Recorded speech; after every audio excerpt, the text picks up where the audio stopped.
I'm Brittany Lewis with Forbes Breaking News.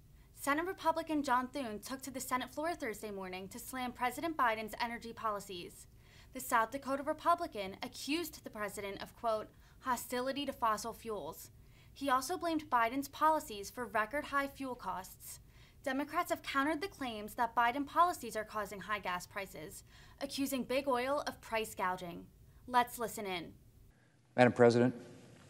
The senator from South Dakota. Thank you, Madam President. Madam President, from the beginning of the Biden administration has displayed a hostility to fossil fuels.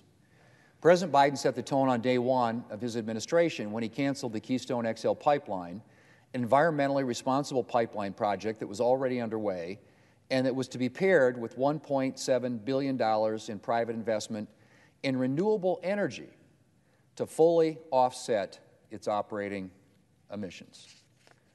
He almost immediately froze new oil and gas leases on federal lands, is only now making new onshore leases available for sale after being ordered to do so by a federal judge.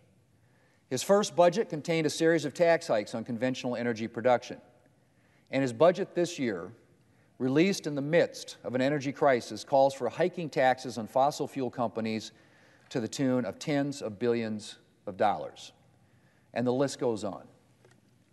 Perhaps even more troubling, however, is the more insidious campaign the President has been conducting against conventional energy production, using the long arm of financial regulation and government pressure to directly or indirectly discourage investment in fossil fuels and other industries disliked by his political base.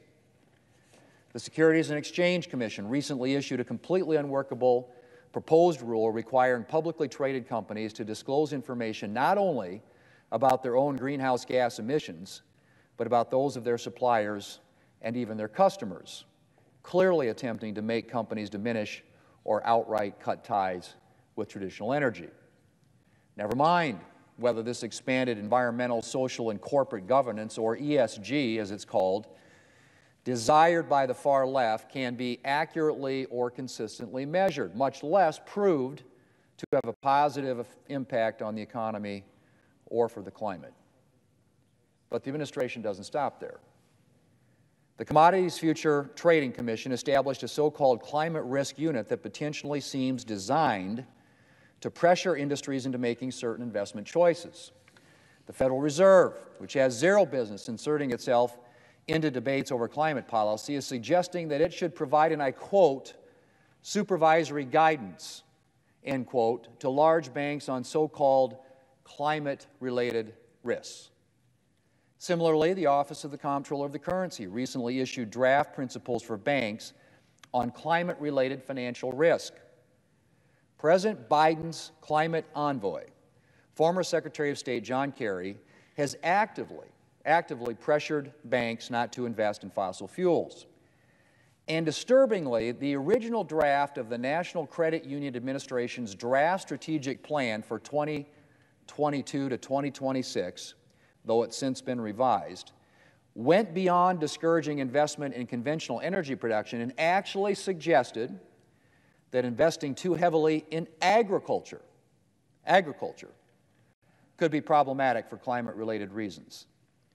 Now, I'm not sure where the National Credit Union Administration thinks our food is going to come from if banks and credit unions don't provide capital to their farms and ranch clients.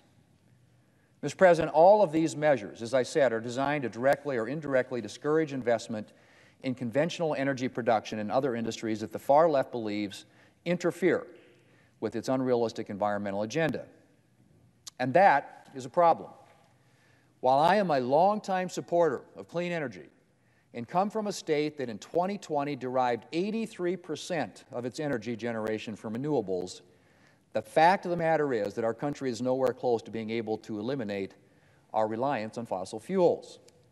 Clean energy technology is simply not advanced to the point where we can replace all conventional energy production with renewables.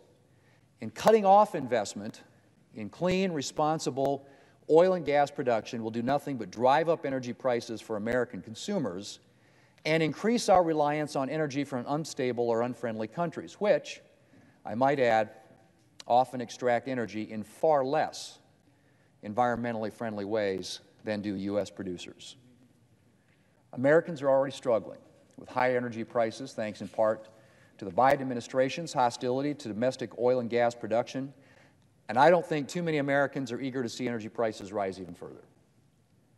In the worst-case scenario, limiting investment in U.S. conventional energy production could not only drive up prices, but contribute to fuel shortages here at home, as we may end up seeing with countries that are overly reliant on Russian energy. And I'm pretty sure there aren't many Americans who are eager to wait in line at gas stations for a rationed amount of gas. And it's not just high energy prices that Americans could have to worry about. If Democrats take their climate hysteria as far as discouraging lending to certain sectors of the agricultural economy like livestock, which now seems possible, Americans could also see food prices rise sharply. I think it's safe to say that it is the last thing American families need in an economy that's already beset by 8.5% inflation.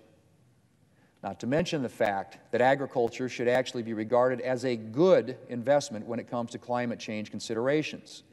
American agriculture should be leveraged as part of environmental and conservation policies, and our farmers have a vested interest in our land and water. Add in the biofuels industry, and our agriculture sector can responsibly provide food, fuel, and fiber for the nation. In fact, the Department of Energy has found that ethanol derived by increasingly higher crop yields has a more than 40% lower life cycle carbon footprint than gasoline. Beyond all this, Mr. President, is the fact that the President's attempt to dictate investment by privately owned banks and credit unions and companies is a misuse of the financial regulatory system. The President's use of the financial regulatory system to pressure companies on energy investment has all too familiar echoes of the Obama administration's Operation Choke Point initiative, which used the Federal Deposit Insurance Corporation and the Department of Justice to target companies whose activities the Obama administration didn't like. The question also becomes, where does this end? The government is already pressuring companies on firearms and energy investment. And now there are dangerous signs that agriculture could be targeted on perceived climate-related grounds. Well, what's next? Is the Biden administration going to pressure banks not to lend to companies who don't espouse the Biden administration's extreme abortion agenda, or who donate to causes the Biden administration doesn't support? Is he going to pressure banks not to lend to states with laws the administration doesn't like? These are legitimate questions. As we've seen more than once, the Biden administration doesn't have a lot of tolerance for those who disagree with its far-left policy goals. Concerns like these are one reason why I led 10 of my fellow Republicans earlier this month in sending a letter to the President expressing our alarm with his administration's use of the financial regulatory system to attempt to choke off lending to conventional energy production and potentially target American agriculture. And I will continue to work with my colleagues to ensure that the Biden administration and its regulators are not making improper use of executive power to discourage investment in essential production and to pick winners and losers among American industries. Americans should not have to suffer because Democrats' climate agenda is out of control.